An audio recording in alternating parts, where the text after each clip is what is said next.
everyone. This is your girl, CC with Wib Magazine, and I got my co-host, Mickey Monday, on the line with us. Hey, Mickey Monday. Hi, how you doing? I'm good. How are you this Tuesday?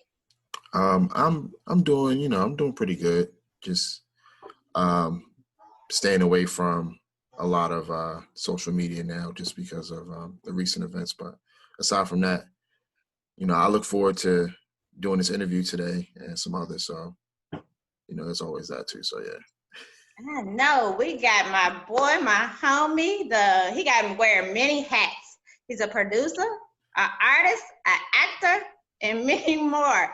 Hey, James Worthy. What's up? What's up? How you been? It's been a minute. Good. Yeah, it's been a minute. I've been good.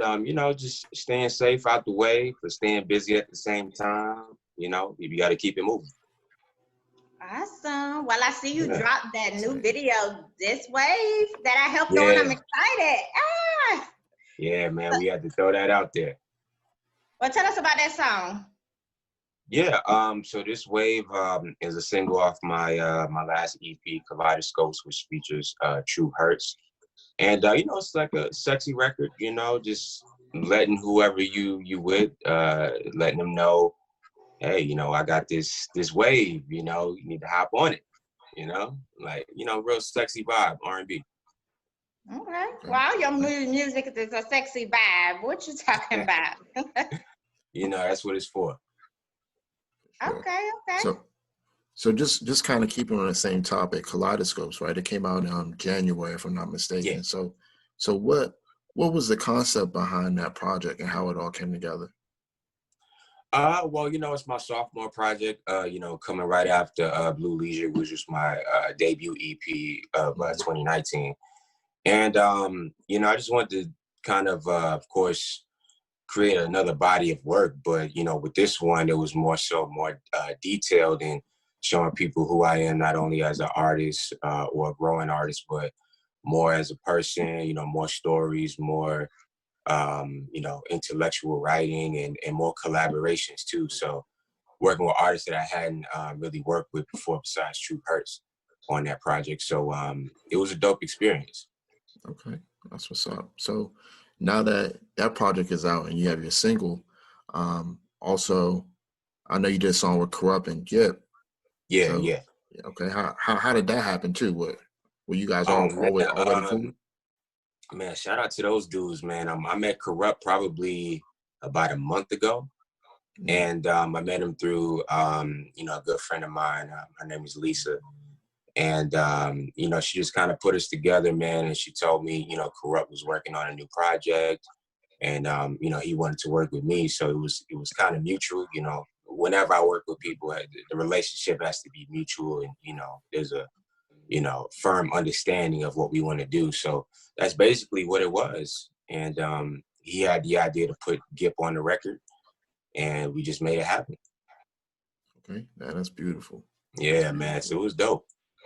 That's what's up. So, like, as far as the rest of the year, because it's already, June. It's about to be July. You know what I mean? Yeah. Just like that. So, can we expect anything else major coming, or you have anything in the works that you want to discuss with us or tell the people? Yeah, definitely. So actually this month, I'm releasing a new record, myself and Robin S. And it's more so, I guess you can say R&B, dance, EDM vibes. Mm-hmm. But it's a great message in the record. It's a powerful message to let people know that you can defeat all the odds against you, especially what's going on in the world right now. We need that positive energy. We need that motivation. So we want to put those types of energies in the atmosphere. And I think, of course, in music, that is needed right now. So we're going to be releasing that end of June. I'm really excited about it because, it's a different style of record for me. Mm-hmm. And, I want to put out that positive message, man. It's important. Oh yeah, well, we'll all be tuned in for that because from some of the records that I heard off the Kaleidoscope, man, I'm ready to hear some more. So I'll definitely be tuned in. Yeah, man. Well, make sure you check out the Blue Leisure project too, man. That's definitely probably I never really like to choose what my best project is or what my best records are because they're all special to me. But, I would probably say Blue Leisure was the rawest project because it was just a lot of raw emotions in that project. And a lot of what I was talking about, really came from a good and dark place, I should say. So, when you get a chance, check that out, man. It's definitely some good music on there. Okay, definitely. Okay. Let me ask you. So, out of all the hats that you wear, what is your favorite? Is it producing, singing, acting? There is no favorite. There is no favorite. Everything is special. Everything is authenticity. Everything is creative control, creativity. You know what I mean? I'm just creating what I want and what I feel. Okay. So, what would be a big challenge for you in the music industry? I really wouldn't call it challenges. It's just more so being consistent and believing in what you're doing. You know what I mean? It's not about chasing other things or chasing other people or trying to emulate something or trying to get something hot for the time being because that can always go away. It's all about something that could last longer than, probably you're going to be on this earth. You know what I mean? And that's what a legacy is. And that's my whole thing is just building a legacy of when am I going to leave behind when I'm gone? You know what I mean? Whether it's for my family or whatever. That's what I do for, but for the right reasons. Okay. Well, I want you to give me something exclusive. You know I like the exclusiveness now. Give me something that you haven't gave anybody else. You got to do that for the CC now. Share something with WIB that you haven't shared with any magazines, any other media. Just give me something exclusive for today. Well, I already told you about the record. So probably, I'm working on a lot of different other projects. So I know right now I'm working on the new Def Squad album. So Keith Murray, Redman, Eric Sermon. So we're working on that. Working with Frankie Beverly, which is amazing. So I'm working on some stuff with him, PM Dawn, Black, Janae Aiko. So it's a lot of different projects going on. Well, tell me something more exclusive about James. What is something, maybe a fear or a hobby that you do that people don't know that you do? Okay, you gotta be specific. That's not exclusive. That's just personal. I know, I wanted that too, but now I'm asking you this question also.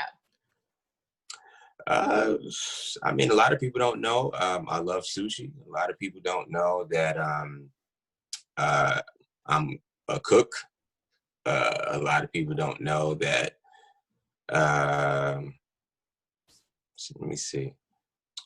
A lot of people don't know that I don't really drink anything else but water. See, a lot of people think, if you out and about and, if they saw you in a club or something or with somebody else, they think, he drink or he smoke or whatever. I don't do any of those things at all. Okay. I'm just a really simple person. Awesome. Simple and humble. Wrong with that. Yeah. Yeah, man. I take care of myself and, I think health is a really, really important thing. You got to stay up on that, man. For sure. So just really quick, I just want to ask you, as far as music, right? As far as like listening to albums, I know it's kind of been like, up and down as of late, just because of recent events, with the virus and then, of course, injustice and police brutality. But, when you have that spare time to listen to music, just out of what you've listened to, what would you say would be your favorite project this year? And not including your own though. So even Kaleidoscope aside, someone else's project that you heard that's come out this year, who would you say would came across your radar? I would probably say The Weeknd, After Hours. Okay. Yeah, I'll probably say that project. Okay. Just for the simple fact of sonically, it was done to perfection. Production was great. And there wasn't a lot of features either. It was just him, you know what I mean? And Yeah. sometimes creating a whole album of that magnitude by yourself is not an easy task. So yeah, it was an amazing project. Okay. Yeah, because listening to that project, it's like the whole OVO campus. They have some sort of magic over there where things just happen to just come together seamlessly. Because even Division's album was pretty good too. Yeah. I mean, and shout out to OVO too. You know what? A lot of people don't realize The Weeknd isn't with OVO. Really? Yeah. The Weeknd is with Republic, and he has his own label called EXO. So a lot of people, because he's worked with Drake in the past, they associated him with OVO, but two different labels. But I love both labels. I love Drake. That's what's up. Yeah, you teaching me something new because honestly, I just caught on to Weeknd, so really? I had no idea. Yeah, I mean, like right when Starboy came out, that's when I was really like into. Got you. You know what I'm saying? But yeah. Shout out to The Weeknd. Yeah, so just kind of moving, similarly on that path. So I know you've worked with a lot of artists in the past decade. Do you have any maybe positive experiences or like a fond memory that you can kind of think back on and share with us? Yeah, I have tons of great experiences with artists. Like I was saying before, when I work with people or collaborate with people, I try to make sure that the energy is right. We have a clear understanding of what we're doing, and we just vibing off of each other and creating. So, not to sound so cliche, but I haven't really had any bad experiences with a lot of artists, when we're creating, because I tried it not to have that in my setting. You know what I mean? Like, because if your energy is off before we do anything, then I really don't want to do it. You know what I mean? And then I would X that whole situation out. So, probably the worst experiences I've had would probably with more independent artists or upcoming artists that, don't all the way understand how things go, or they don't understand the game, or a lot of them just think they know everything and then they don't want to hear anything else. So that's probably been the most frustrating thing with that. But for the most part, I just try to keep positive energy around me. Okay. And you won a couple of Grammys. What you won Grammys on? Well, I didn't win yet. Hopefully one day I will. But I've been nominated for a couple. Oh, okay. And which ones was that for? For who?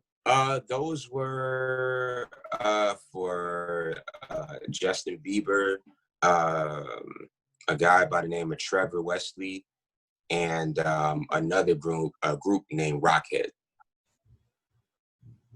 Okay. Yeah. I like that. What do you think about this protesting we got going on? I have to ask that since we're, It's crazy, man. I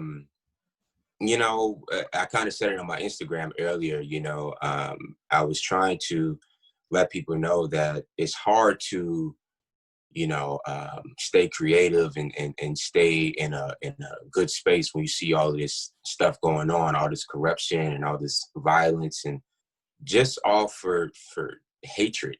You know what I mean? That's really what it comes down to. It's just a lot of hatred and hating people's hearts, man. And I understand why people are doing what they're doing, but I don't agree with terrorizing and destroying Black businesses because, we don't deserve that. We don't deserve, this backlash from our own people to our own people.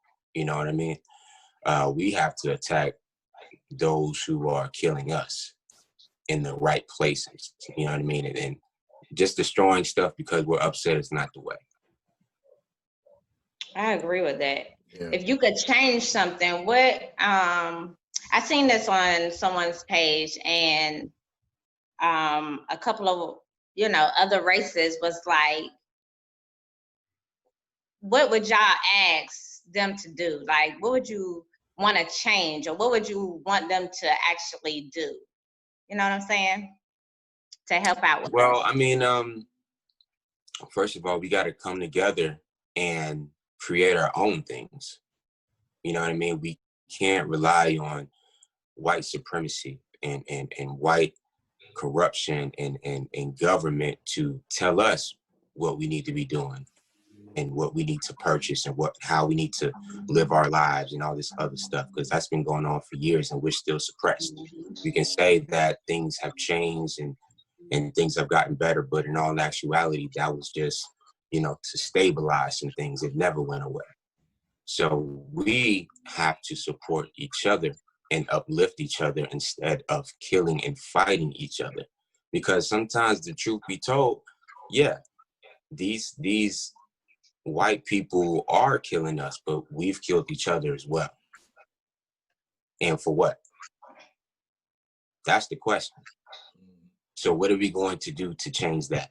And if we're changing that and we're voting our own people into office that need to be there, that's when the change is going to start. But if we're not going out and voting and not putting ourselves up with knowledge of who these people are, then what's going to change?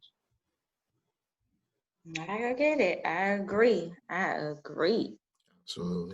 One of the things that a lot of people don't mention, and that's something that I think that needs to be said more often, is that, we always need to have some sort of, we need to have like some sort of coalition revolving around either, whether it's monetary or militia, like a militia-based coalition, but no one really talks about having like a strong media outlet, like a news corporation or something that we can use to inform and teach our people instead of us having to rely on, local news stations or news stations that are owned by these conservatives that fund and fuel, the racial profiling and also supporting people like Donald Trump and other people in those high places of power that control the narrative of what we see and what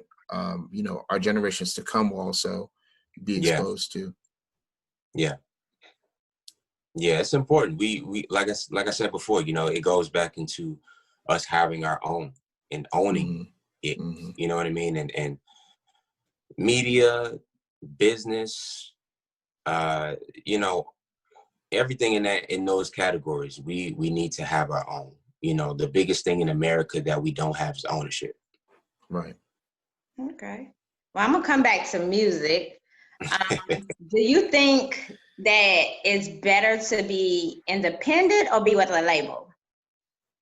Well, it depends how you look at it. It depends on where you're at, what you need, and how you look at it. So, for example, if you're a musician, let's just say producer, songwriter, artist, whatever, and you're in a situation where you're brand new, you don't really have a lot to your resume or your catalog, and you get yourself into a situation to where you have a meeting with a publishing company or a major label, and they're offering you a deal. May not be the best deal, but they are offering you one.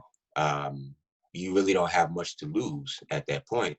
It's just all about what you're going to do to enhance your brand. So that might be a deal that might be feasible, because everything's negotiable down the line once you are selling records.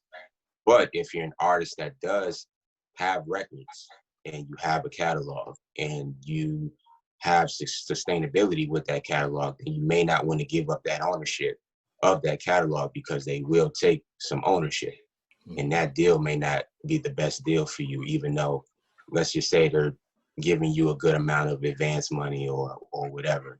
It's still lack of ownership at the end of the day. So that's where the independent comes in, because you own it, you have control over it, but you have more work to do and more resources to kick out and more money to spend. So it just depends on how you look at it. Okay.